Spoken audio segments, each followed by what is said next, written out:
Hello friends, नमस्कार। मैं हूँ सीमा। फ्रेंड्स, आज मैं अपने हिंदी स्टडी में आप लोग को तत्पुरुष समास लेके आई हूँ। तो आइए मैं दिखाती हूँ कि एक तत्पुरुष समास लिख के मैं दिखा रही हूँ। ये है तत्पुरुष समास। इसका मतलब कि अर्थ ये है, इसका ये पहचान ये है तत्पुरुष समास का कि इसका उत्तर पद, पूर्व पद नहीं, दो पद होते हैं, उसमें से उत्तर पद जो लास्ट वाले पद होते हैं शब्द के, इसका उत्तर पद प्रधान होता है। इसमें दोनों पदों के बीच का कारक चिन्ह लुप्त हो जाता है। इसके दोनों पदों के बीच कारक चिन्ह पाया जाता है, लेकिन पाया तो जाता है लेकिन वो लुप्त हो जाता है। आइए मैं ऐसे कलम वाइज करके बता रही हूँ कि कैसे लुप्त होता है, कैसे क्या है, मैं आप लोग को समझ में आएगा अच्छे से। ये देखिए कॉलम है तत्पुरुष समास के भेद। ये तत्पुरुष समास के 6 भेद होते हैं। ये पहला है कर्म तत्पुरुष समास, दूसरा है करण तत्पुरुष समास, तीसरा है संप्रदान तत्पुरुष समास, चौथा है अपादान तत्पुरुष समास, पांचवा है अधिकरण तत्पुरुष समास और छठा है संबंध तत्पुरुष समास। ये हमारे समास के भेद हो गए। छह भेदों के नाम हैं। और हो गया, आप ये देखिए दूसरा कॉलम विभक्ति लोप। जैसे यहाँ हो रहा था ना, कारक चिन्ह लुप्त हो जाता है। यही कारक चिन्ह ये जो है ना विभक्ति लोप वाले कॉलम में, यही सारे लुप्त हो जाते हैं। और कैसे लुप्त होते हैं आप देखिए, यहाँ पे को है। कर्म तत्पुरुष समास में को, जैसे समस्त पद में हम रख लेंगे शब्द, कोई भी शब्द रख लेते हैं समझने के लिए। बस समझना देखिए मेन है, शब्द हम कोई भी यूज करके हम समझ जाएंगे कि ये क्या है। तो हम लिख दिए धन प्राप्त। धन प्राप्त ये तो मेरा समस्त पद हो गया, लेकिन समास विग्रह करके करेंगे। जब समास विग्रह करेंगे तो हमको तभी पता चलेगा बढ़िया से कि कौन सा हमारा समास है। समास विग्रह करके ही आराम से अच्छी से पहचान आ पाएगी कि कौन सा समास है। तो समास विग्रह करके देखिए, समस्त पद है यानी मेरा शब्द है धन प्राप्त, समास विग्रह है धन को प्राप्त। ये आ गया ना, कर्म का को आ गया ना, धन को प्राप्त। अब देखिए दूसरा है करण तत्पुरुष समास। इसका विभक्ति लोप है के से और के द्वारा। से है और के द्वारा। अब यहाँ से का हम शब्द में यूज कर लेंगे हस्तलिखित, यानी हस्तलिखित मेरा समस्त पद हो गया। और हम समास विग्रह किए तो समास विग्रह करके क्या हुआ, हाथ से लिखना, यानी से एडजस्ट हो गया। किसी भी शब्द में हम ले सकते हैं इसको। तो ये समास विग्रह से समझ में आ गया कि ये से विभक्ति, ये जो लोप हो रहा है यहाँ पे से आ गया। जैसे हस्तलिखित, हाथ से लिखना, इसका समास विग्रह हो गया। यहाँ हाथ से लिखना, यही मेरा लुप्त हो जा रहा है।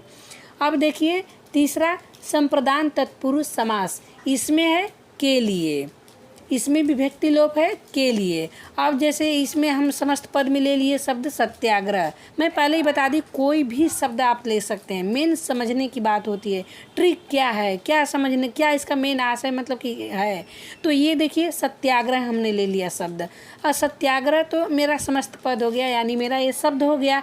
लेकिन समास विग्रह जब हम करेंगे तो सत्य के लिए आग्रह, इसका समास विग्रह हो गया सत्य के लिए आग्रह। अब के लिए एडजस्ट हो गया। ये संप्रदान तत्पुरुष समास में जो के लिए विभक्ति लोप हो रहा था, तो यही मेरा लोप हो रहा था। के लिए शब्द हो गया सत्याग्रह। अब देखिए चौथा है अपादान तत्पुरुष समास। इसमें से है, इसमें से है और इसमें से है। इस से का करण तत्पुरुष समास में से का जो लुप्त हो रहा है उसका जुड़ाव के लिए है, यानी हाथ से लिखना, हाथ से जुड़ा हुआ बात हो रही है। हाथ से जुड़ के ही तो कोई लिख रहा है, इसलिए यहाँ जुड़ाव की बात हो गई। लेकिन अपादान वाले जो तत्पुरुष समास में है से है, इसका अलगाव से मतलब है, इसका अलगाव का भाव है यहाँ से। जैसे देखिए रोग मुक्त, रोग मुक्त हो गया रोग से मुक्त। अब देखिए रोग से मुक्त, यानी रोग से हम अलग हो गए, रोग को हम छोड़ के अलग हो गए, रोग से मुक्ति मिल गई, यानी रोग से मुक्त। यानी अब समझ में आ रहा होगा ना कि रोग से मुक्ति, यहाँ रोग से अलगाव हो रहा है। ये अलगाव के लिए हो गया, यहाँ जुड़ाव के लिए हो गया। हाथ से लिखना, यानी हाथ से लिखना है, ये जुड़ गया। और रोग से मुक्त, यानी रोग से अलग हो गए, ये यहाँ का से अलगाव के लिए है। ये हो गया। अब देखिए 5वां अधिकरण तत्पुरुष समास। इसमें हमारा विभक्ति लोप क्या हो रहा है, में और पर। अधिकरण तत्पुरुष समास में में और पर विभक्ति लोप हो रहा है। अब देखिए समस्त पद में हम शब्द लिए हैं दान वीर। अब इसका हम समास विग्रह करेंगे दान में वीर। इसका ये जो लोप हो रहा था यही मेरा लोप हो रहा था, कारक।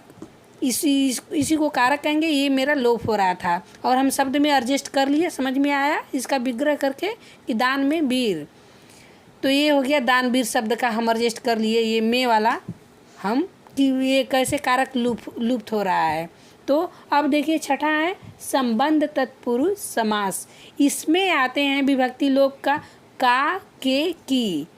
संबंध तत्पुरुष समास में का के की जो है एक कारक ये लुप्त होते हैं। अब जैसे नहीं, ये मैं देखिए यहाँ पे भूल गई, ये दान में वीर तो हो गया। अब देखिए पर शब्द के लिए लिखी हूँ आप बीती।